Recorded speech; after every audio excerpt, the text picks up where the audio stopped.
And we're back to learning CapCut in a year, day 5. Let me show you how you can time videos perfectly. So sometimes you want a video to have a specific length. Let us for example use this one. It has almost 10 seconds. And you can see I've introduced that in the last video, these two numbers. First one is the current position of our slider. So we are at 2 seconds and 28 frames. And if I use the arrow keys to the left and right, I can move 1 frame at a time forward with right or backwards with left. And the white number right here is the end position. So 9 seconds, 28 frames. If I use the end position button on my keyboard, you can see that our current time is now the same as our total time. And as I've said, sometimes you want a video to have a specific length. Let's say 5 seconds. Best way to do it is to just position your slider where this turquoise number is at around 5. And then use the arrow keys if you can't hit it perfectly to position it to the specific frame. So 5 seconds, 0 frames. And afterwards we use the split function, which is Ctrl B, or you just use the cut tool. I've shown you that in the last video as well. And then we delete the excess part, and now our end position is the same as our current position, 5 seconds. We know that our clip is 5 seconds long.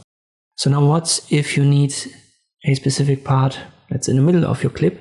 So we still need 5 seconds, but not from start to 5 seconds, but somewhere in the middle. Let's say we'll start here at 1 second, 23 frames.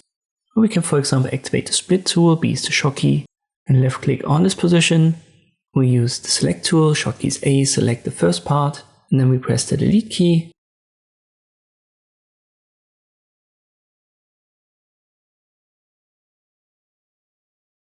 And now we go to 5 seconds. So 5 seconds, 0 frames, right here. We split it again and delete the excess part. So now we have a 5-second clip taken from the middle of our original clip. Let me delete this and we'll add it again. You may be wondering what's that here on the top right where it says speed. One thing to mention, you have to have it selected in your timeline. So if I deselect this, you can see my top right window changes. So make sure that your clip is active, left click on it if it isn't, and then you can see speed right there. And understand that there are speed and duration options. And you may have thought that, what if I just change the duration to 5 seconds? Well, you can't do that. It's going to make your clip exactly 5 seconds long. But the problem is that this is not a cut. You can see our current time is the end position 5 seconds.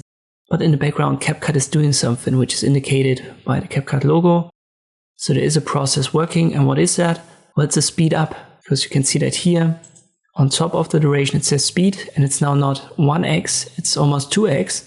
So what I've done by setting the duration to 5 seconds compared to the original of 10 seconds is I've created a 2x fast forward, you could say, of the original clip. So that's not really what you need in this specific case. For the most part, you need to cut your videos. So use the split tool for that, and always check these numbers right here below the preview window. I hope this video was helpful. Thank you for watching, and I'll see you next time.